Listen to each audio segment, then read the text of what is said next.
अस्सलाम वालेकुम मेरे दोस्तों, सजनों और बेलियों। मैं हूँ इजहार अहमद और वेलकम करता हूँ आपको किचन गार्डनिंग चैनल पर। और उम्मीद भी रखता हूँ कि आप सब लोग खैरियत से होंगे, फिटफाट होंगे, अच्छे से कामों में खूब अच्छे से बिजी होंगे। आज का सवाल है कटिंग्स के ऊपर। नहीदा कहती है इन्होंने अलमंडा प्लांट, बुगनविलिया और दूसरे कई प्लांट्स की कटिंग्स लगाई थी और उनको पॉलीथीन से रैप कर दिया था।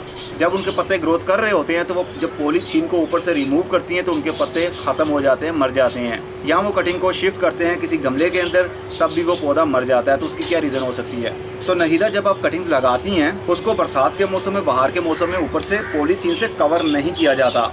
हम कवर इसलिए करते हैं ताकि उसके अंदर एक नमी बनी रहे, ह्यूमिडिटी बनी रहे, ताकि उसकी ग्रोथ जल्दी शुरू हो सके, उसका मॉइस्चर उड़ ना जाए। लेकिन बाहर के मौसम में और बरसात के मौसम में वैसे ही ह्यूमिडिटी बहुत होती है, इसलिए हमको कवर करने की ज़रूरत नहीं पड़ती। अगर आप कर भी लेती हैं कवर तो कटिंग की ग्रोथ तो हो जाएगी शुरू, लेकिन जैसे ही आप उसको रिमूव करेंगी पॉलीथीन को तो उसको हवा लगेगी और दोबारा से वो मुरझाना शुरू हो जाएगा। सबसे आसान तरीका आपको बताता हूँ मैं, क्योंकि मैंने पॉली हाउस के अंदर जाकर देखा है और एक्सपर्ट से बातें भी की हैं कि वो किस तरह कटिंग को लगाते हैं पॉली हाउस के अंदर, मतलब वही पॉलीथीन वाला मेथड।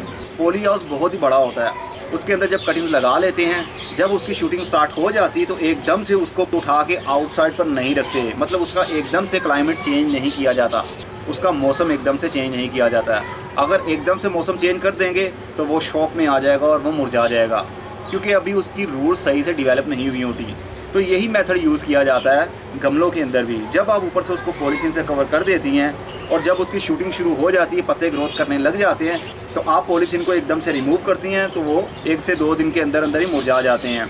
तो वजह यही होती है कि पहले जो अंदर वाला क्लाइमेट था वो और था और आपने एकदम से उसका जो बैग है वो रिमूव कर दिया, तो एकदम से नई हवा लगी उसको, नई क्लाइमेट के हिसाब से, तो उसकी ग्रोथ नहीं हो पाई। इसलिए ज़रूरी ये है कि जब भी आपने रिमूव करना हो उस पॉलीथीन को, डेली बेस के ऊपर 3 से 4 होल्स कर दीजिए उस पॉलीथीन के अंदर, ताकि हवा की ventilation Aahista Aahista inside outside जाती आती रहे और कटिंग को शॉक ना लगे। अगर आप एकदम से रिमूव कर देंगी, एकदम से ठंडक और गर्मी लगेगी तो पौधा मर जाएगा।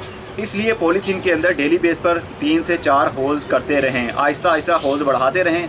और जब आपको लगे कि काफ़ी सारे होल्स हो गए हैं, बाहर वाला क्लाइमेट मतलब बाहर वाला मौसम और पॉलीथीन के अंदर वाला मौसम सेम हो चुका है, तो आप उसको रिमूव कर सकते हैं। तो आपकी कटिंग कभी भी फेल नहीं होगी, मतलब उसकी जो शूटिंग निकल गई है, पत्ते निकल गए हैं, वो कभी मरेंगे नहीं।